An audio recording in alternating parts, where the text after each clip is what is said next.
आज भारतीय बाजारों में क्या हुआ, पहले ये सुन लेते हैं, फिर इसके कारण टटोलते हैं कि इतनी बेचैनी बाजारों में क्यों है। दुनिया भर में राजनीतिक और आर्थिक अस्थिरता से जुड़ी खबरों का असर आज बाजार पर दिखा। मंगलवार को शेयर बाजार में प्रमुख सूचकांक तेज गिरावट के साथ बंद हुए। सेंसेक्स में 1000 पॉइंट से ज्यादा की गिरावट आई। निफ्टी 350 पॉइंट से ज्यादा टूट गया। बाजार के सभी इंडेक्स, आप नाम लीजिए, वो लाल निशान में थे। सबसे ज्यादा बिकवाली रियल्टी और ऑटो में दिखी। Health care, consumer durables, chemical और आईटी उनके पीछे पीछे थे। सेंसेक्स की 30 में से 29 कंपनियां, ये ब्रेथ देखिए जरा, एडवांस डिक्लाइन आपको क्या बता रहा है। 30 में से 29 कंपनियां लाल निशान में थी। निफ्टी की 50 में से 47 कंपनियां लाल निशान में थी। एक जिज्ञासा ये जरूर हुई कि वो एक कंपनी और वो 3 कंपनी कौन सी बची थी। खैर, आगे इसको मैं आपको ढूंढ के बताऊंगा, लेकिन उससे पहले अंशुमान जी से सवाल का जवाब। सर, इतनी बेचैनी की 30 में से 29 लाल निशान में, बाजार में भरोसा डगमगा रहा है, टूट रहा है, ऐसा क्यों हो रहा है?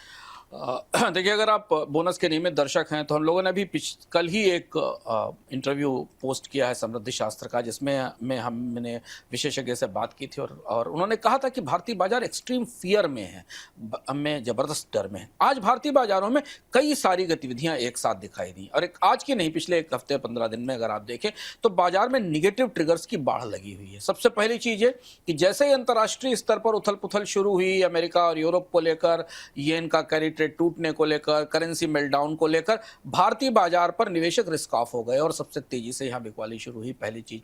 दूसरी चीज, जो कंपनियों के नतीजे, तिमाही नतीजे आना शुरू हुए, जो 100-125 कंपनियों के नतीजों का सैंपल आया, जिसके बारे में आगे बात करेंगे, वो बेहद निगेटिव था, उम्मीदों से बिल्कुल खराब था। जबकि लगातार इस बात की उम्मीद की जा रही थी कि तीसरी तिमाही थोड़ी बेहतर होगी, पर वैसी तिमाही होती नहीं दिखाई दी। इसके बाद रुपए में तेज गिरावट आई इन दोनों परिस्थितियों के कारण, और बाजार का सेंटिमेंट जो पहले से ही बेहद डरा हुआ था, टूटा हुआ था, वो तेजी से गिरा।